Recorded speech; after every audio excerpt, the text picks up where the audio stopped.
100%। গাখীৰতটো অলপ মানুহে পানী ঢালি খায়।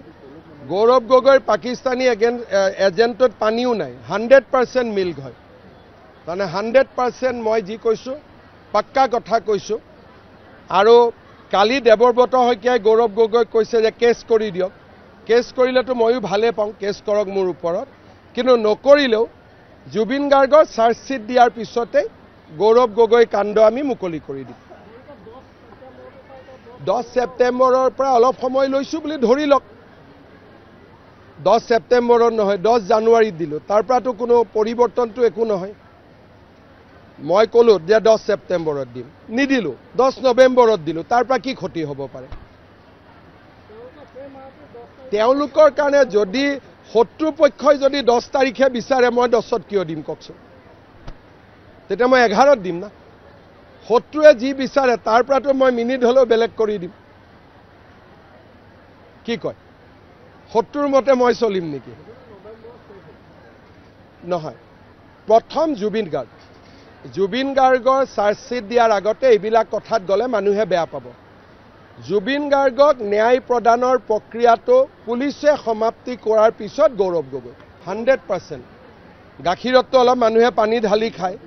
গৌৰৱ গগৈৰ পাকিস্তানী এজেণ্টত পানীও নাই, 100% মিল্ক হয়। তাৰমানে 100% মই যি কৈছোঁ পাক্কা কথা কৈছোঁ। আৰু কালি দেৱব্ৰত শইকীয়াই গৌৰৱ গগৈক কৈছে যে কেছ কৰি দিয়ক। কেছ কৰিলেতো ময়ো ভালে পাওঁ, কেছ কৰক মোৰ ওপৰত, কিন্তু নকৰিলেও জুবিন গাৰ্গৰ চাৰ্জশ্বিট দিয়াৰ পিছতে গৌৰৱ গগৈ কাণ্ড আমি মুকলি কৰি দিম। 10 ছেপ্টেম্বৰৰ পৰা অলপ সময় লৈছোঁ বুলি ধৰি লওক। 10 ছেপ্টেম্বৰত নহয়, 10 জানুৱাৰীত দিলোঁ। তাৰ পৰাতো কোনো পৰিৱৰ্তনটো একো নহয়। মই ক'লোঁ যে 10 ছেপ্টেম্বৰত দিম, নিদিলোঁ। 10 নৱেম্বৰত দিলোঁ। তাৰ পৰা কি ক্ষতি হ'ব পাৰে? তেওঁলোকৰ কাৰণে যদি শত্ৰুপক্ষই যদি 10 তাৰিখে বিচাৰে, মই 10ত কিয় দিম কওকচোন? তেতিয়া মই 11ত দিম না। শত্ৰুৱে যি বিচাৰে তাৰ পৰাতো মই মিনিট হ'লেও বেলেগ কৰি দিম। কি কয়? শত্ৰুৰ মতে মই চলিম নেকি? নহয়।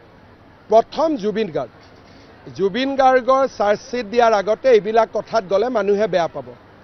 জুবিন গাৰ্গক ন্যায় প্ৰদানৰ প্ৰক্ৰিয়াটো পুলিচে সমাপ্তি কৰাৰ পিছত গৌৰৱ গগৈ 100%।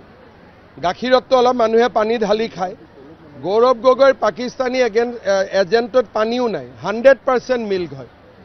তাৰমানে 100% মই যি কৈছোঁ পাক্কা কথা কৈছোঁ। আৰু কালি দেৱব্ৰত শইকীয়াই গৌৰৱ গগৈক কৈছে যে কেছ কৰি দিয়ক। কেছ কৰিলেতো ময়ো ভালে পাওঁ, কেছ কৰক মোৰ ওপৰত, কিন্তু নকৰিলেও জুবিন গাৰ্গৰ চাৰ্জশ্বিট দিয়াৰ পিছতে গৌৰৱ গগৈ কাণ্ড আমি মুকলি কৰি দিম। 10 ছেপ্টেম্বৰৰ পৰা অলপ সময় লৈছোঁ বুলি ধৰি লওক। 10 ছেপ্টেম্বৰত নহয়, 10 জানুৱাৰীত দিলোঁ। তাৰ পৰাতো কোনো পৰিৱৰ্তনটো একো নহয়। মই ক'লোঁ যে 10 ছেপ্টেম্বৰত দিম, নিদিলোঁ। 10 নৱেম্বৰত দিলোঁ। তাৰ পৰা কি ক্ষতি হ'ব পাৰে? তেওঁলোকৰ কাৰণে যদি শত্ৰুপক্ষই যদি 10 তাৰিখে বিচাৰে, মই 10ত কিয় দিম কওকচোন? তেতিয়া মই 11ত দিম না। শত্ৰুৱে যি বিচাৰে তাৰ পৰাতো মই মিনিট হ'লেও বেলেগ কৰি দিম। কি কয়? শত্ৰুৰ মতে মই চলিম নেকি? নহয়। প্ৰথম জুবিন গাৰ্গৰ চাৰ্জশ্বিট দিয়াৰ আগতে এইবিলাক কথাত গ'লে মানুহে বেয়া পাব।